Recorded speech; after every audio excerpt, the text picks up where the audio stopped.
shine on Happy Camper Life. We're loving, living, and learning online on Happy Camper Life. Hello, Happy Campers. I'm Allison Miller, the CEO and founder of Happy Camper Live here at our podcast series, Raising a Happy Camper. And I am so thrilled today to be with Danielle Faust. Danielle is the author of many books, but today we're talking about Leave No Family Behind, connecting with your kids in a hashtag world. And Danielle, I'm just so excited to have you on the podcast today. Thank you very much for inviting me. Great. So I would just like you to tell the audience a little bit more about yourself so we can all get to know you. All right. So I am 40 years old, even though you can't tell because the gray hides well. I have 4 kids that are 14 and below, all in a streaming hashtag world, literally. Wife of 15 years, name's Michelle. I'm also a 22-year Air Force veteran. And I also do podcasting, digital TV, authoring books, coaching, all that type of stuff. So a mixture of everything about helping people thrive from the bedroom to the boardroom. That's awesome. Well, I'm really glad to meet you. And we've already had the pleasure of a conversation before this podcast. And honestly, I've been super excited for today. So, you were talking about authoring books, and I would love to just start there. What inspired you to become an author? And you said you have a very unique writing, I wouldn't say writing style, but writing approach.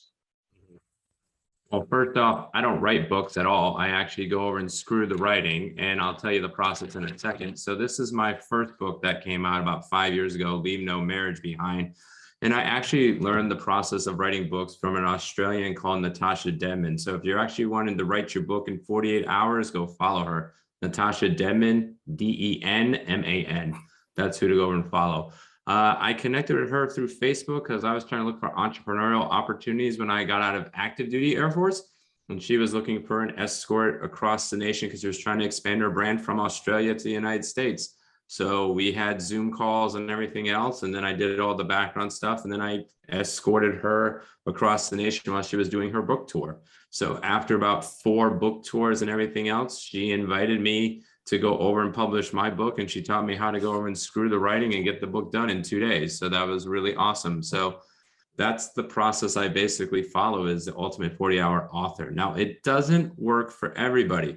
If you are a head thinker, very conscientious, you're the person that doesn't come out the thoughts until they're gold, and you love typing and your fingers conform to the keyboard, this process won't work for you. But if you're a person like me that likes to talk, and typewriting makes you go sleepy, and you like to go get your thoughts out via voice, then this process works well for you. But that's the summary on how I go over and publish books. That's great. Thank you for that insight. And I wrote her name down, and I'm definitely going to follow up after this podcast. I actually can't wait.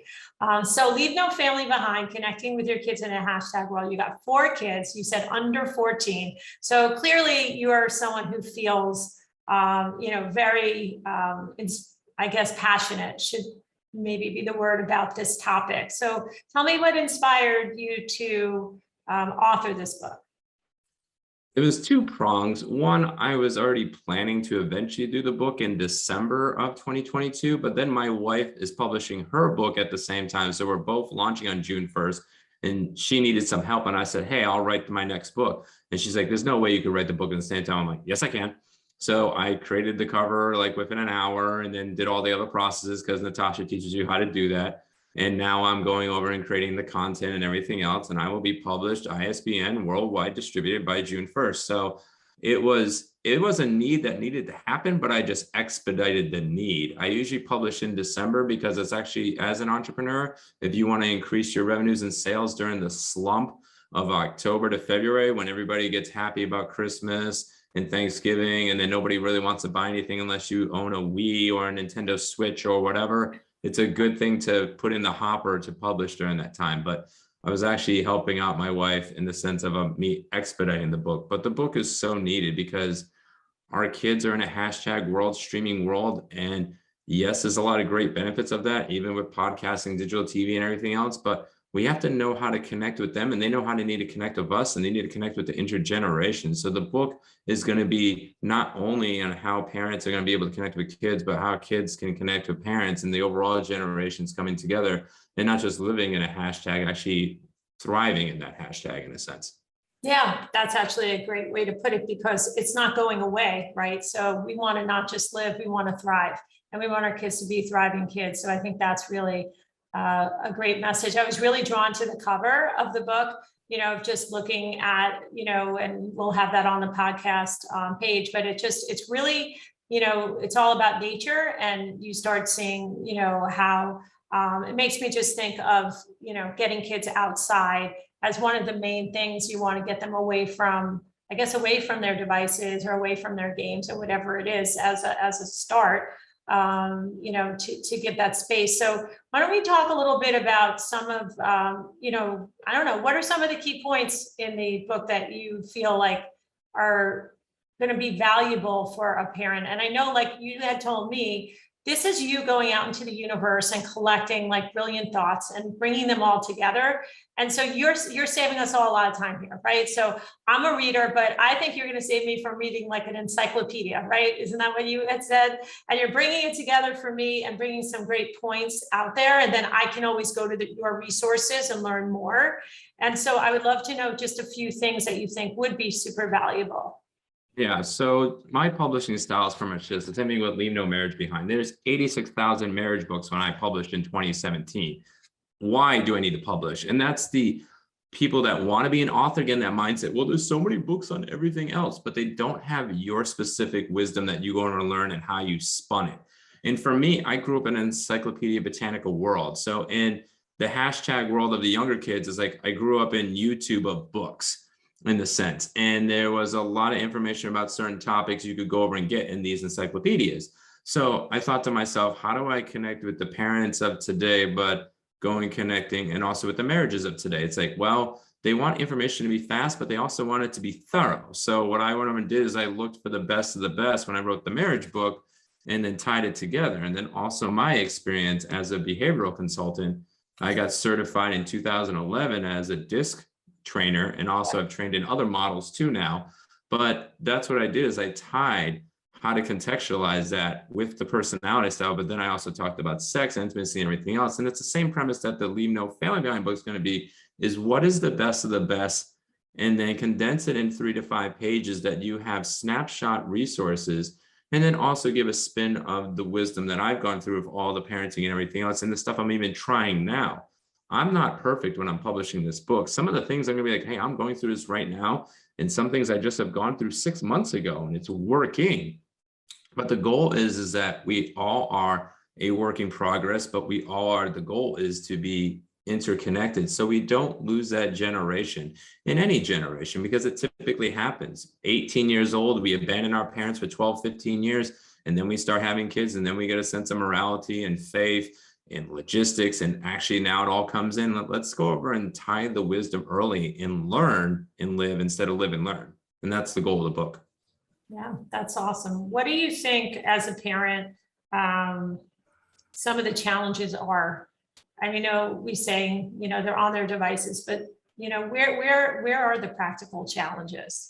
Around the dinner table, getting kids' homework done, kids reluctant to try new things or get out of the house. I feel like a lot of kids right now are like sort of comfortable, like because of COVID, like not, leaving their nest. So, I mean, those are off the top of my head, some of the challenges that I see. What are you thinking about? I think the challenge of it is that they've been plugged into these devices even pre-COVID before. And I've tried to minimize that as much as possible, but since we've become a dual income family, in a sense, they gotten plugged into there. So now we have to be dual hatted with our kids, both moms and dads, to go plug into them as they're plugging into their devices. So some of the strategies that I use is I actually visit their world. So I will go into virtual reality, which I'm an avid player, and I will go into places, even if I'm uncomfortable. Like I don't like, what's the game? Minecraft. Oh, mind numbing to me. But if I don't learn what they're involved in, I can't go over and connect. That's like even back in the day with us younger. It's like, hey, when we used to listen to rap videos and MTV and whatnot, why did our parents not connect? Is because, oh, I don't like this, so I'm not going to go connect. That's not good parenting. Connecting into what it is. That's the same thing even when you're dating. When you first started dating, you would do things that you didn't like, but you liked them. But that process needs to start from the bedroom in your marriage and also carry into your living room. So that's one of the things I go over and do, is that we have to plug in, but we don't need to stay plugged in. Our devices are wireless, and so is our brains, and so is our hearts. So we need to unplug occasionally, and then we go into their world, but then they go into our world. And we might be doing a 1980s run in the next 48 hours in our house, just because they're so plugged in. I'm giving them an opportunity to go over and to learn and grow, but if they're not, then I'm going to unplug them for a while to go over and to have them there. I still love on them, and I still go over and help them go walk through, but I got to let them walk through the trials so they can go over and thrive. Because it's going to be 4 to 5 generations that are going to come into this workforce in the next 5 years. And especially in a digital age, you could be interacting, especially with government politics and everything else. You're going to see 60, 70-year-old people working there, and you're going to have 18-year-olds working in there. So you're going to have 3 to 5 generations that are in a digital world, but that you have to know how to operate with all those worlds. So that's where at least we're doing. That's one strategy I'm doing. Doesn't mean it's going to work, but it's me still plugging in contiguously and my wife to go over and help them go over and thrive. So, it's funny. My son was absolutely not plugged in as a kid. I had a concern that he would be the type of kid that wouldn't get off a device, get out of a computer game. He would learn something, and it would just be until the end. And some of those games are endless, right? And I was like, oh my gosh, I'll lose my kid in this. So I kept him away. And he is a classical musician. And what was interesting was I knew nothing about classical music, and he loves classical music. And so we would go to the symphony, and he would sit and they would explain to me, like, he'd have me close my eyes and listen to each instrument. And, oh, what is that? Oh, it's the piccolo, it's not the flute, and it was really interesting. Whatever their world is, whether it's baseball, it's a computer game, it's musical, music or classical music, you really do need to find that way to connect with your kids. Forget the hashtag part of it. And I think that's a really good point you make. Like, if he was into, those games, like going into virtual reality, even though it might make me dizzy, and I'm going to be more on the grandma side of things soon. So I have to think about connecting with my grandkids at some point. I'm not yet, but I can see, like, you do need to find ways to relate. And it is by going to what their interests are. So that's just key. And it's also teaching them to connect with you. So sometimes as you go over and you share, be like, and you can be honest and be transparent. That's another thing I'll be talking about in the book. It's like, I tell my kids, I'm like, I hate your game, but I love you. I despise every minute of this, but I will give you the time because I go over and love you. I do put a timer. One of my kids is like ADHD, so they could talk about Minecraft forever or whatever topic they're on forever. So I have to put a timer and say, hey, I will actively engage for you for 30 minutes. When that timer goes off, you gotta be okay that I leave. Right. Yeah. And then their interest in you. So what kind of things, as a parent, I guess we have to share our passions with our kids.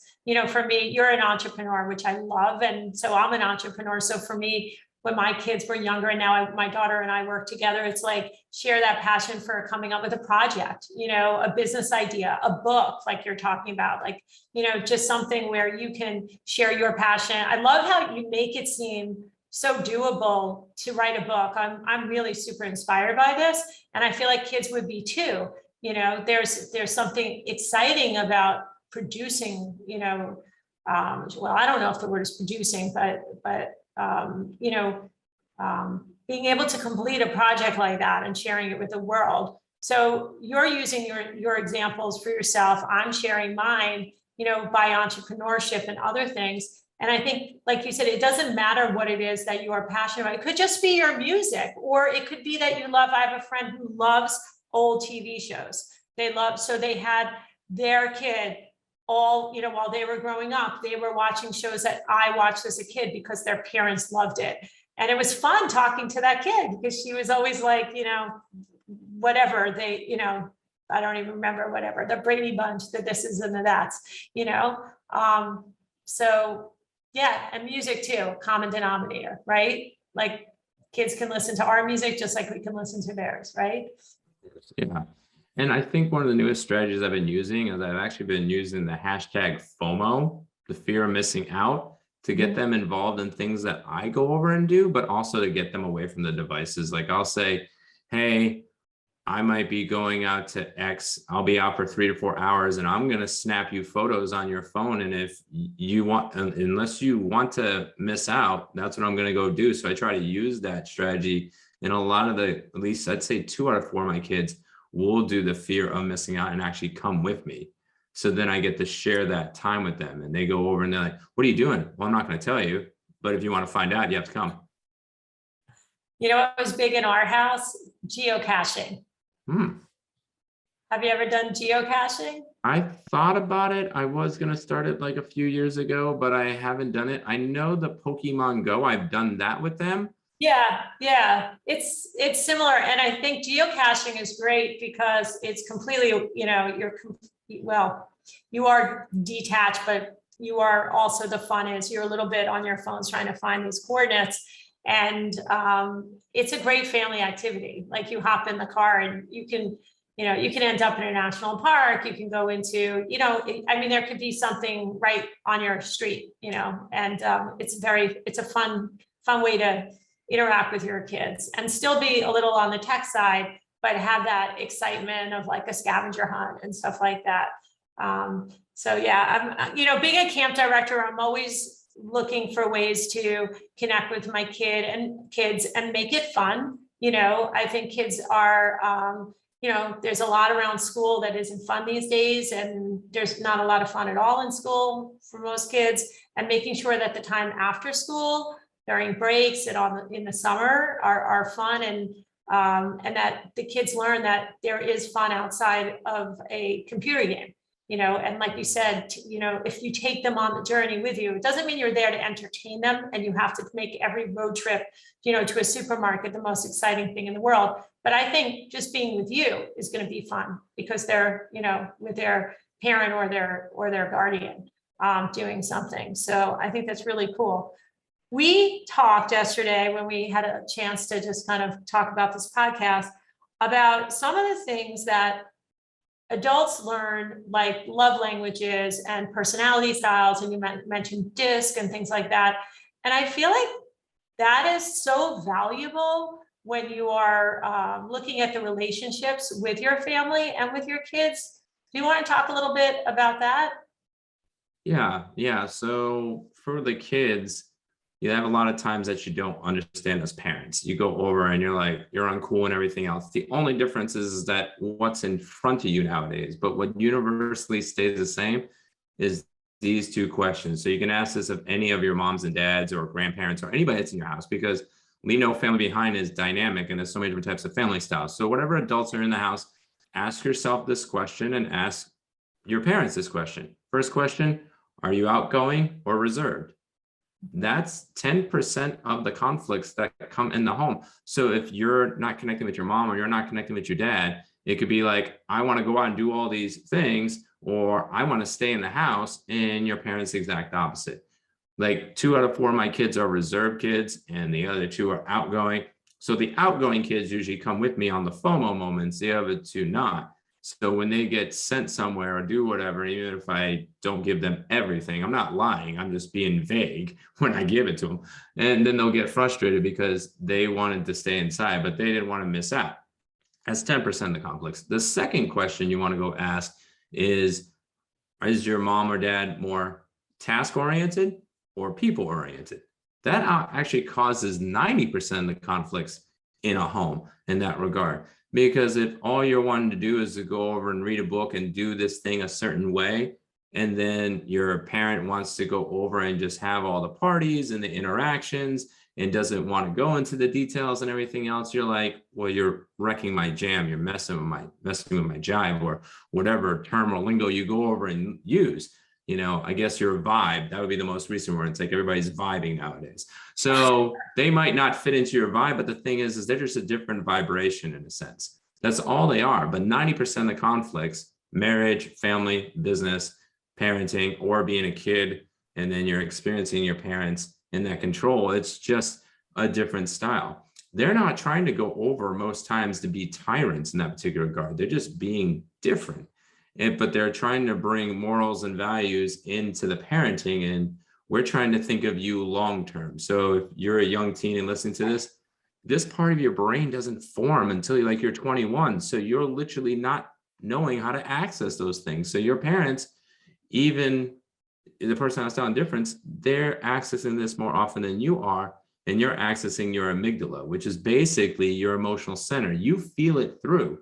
So you feel like, hey, my dad's being a drag because he's trying to pull me out of the house, or my dad never goes out of the house, or vice versa. It's like, I don't want all these people over and I just want to be by myself in my room, and he's trying to pull me out of the room, or she's trying to pull me out of the room.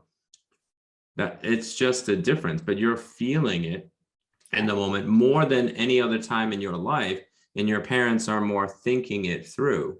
We all feel 95% of our decisions are based on feelings, but we're trying to go over and go here first. So our goal in our heart is, if you learn these two facts, you'll realize most of the time your parents are not trying to be whatever explicit word you want to use, that they're going over and trying to love you, but it's in a different way, because your friends will act the same way as probably your parents do, but they're younger and they're immature. So you're not seeing that. So that's another thing. And as parents, for the advice to the kids, this works well for you, but the bigger thing is you have to share your amygdala moments. So when you were emotional, when you were a prick at work and at home and everything else, even in your marriage, when you were a kid and you did those stupid things, share those moments, because that's the hardest part. The kids are like, you might be just controlling and everything else, and they think you're perfect and whatnot, and you're really not, and they're not really not. You need to share those stupid moments. Have your cheesecake moments. This is a Golden Girls thing I'm talking about.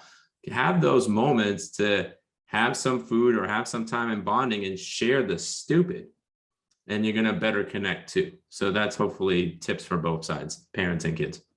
Yeah, it made me think too, is like, it's okay to make mistakes and own that. Like, so it's sort of like, I think we sometimes as parents think we have to really present that like perfect, we've got it all right. And so the fact that sharing those moments, or just saying own something when you've got it wrong, that goes a long way with kids too, but I think one of the things that I would add to the list, like you said, those are great to have those two questions. And I think learning the love language is really important too. And I learned that much later. Like, I don't even think I figured out the love languages until maybe my kids were in high school, or my daughter was in high school. My kids are 7 years apart. And once I did that, and we all had fun, we all did it together, everybody, and then we had to guess.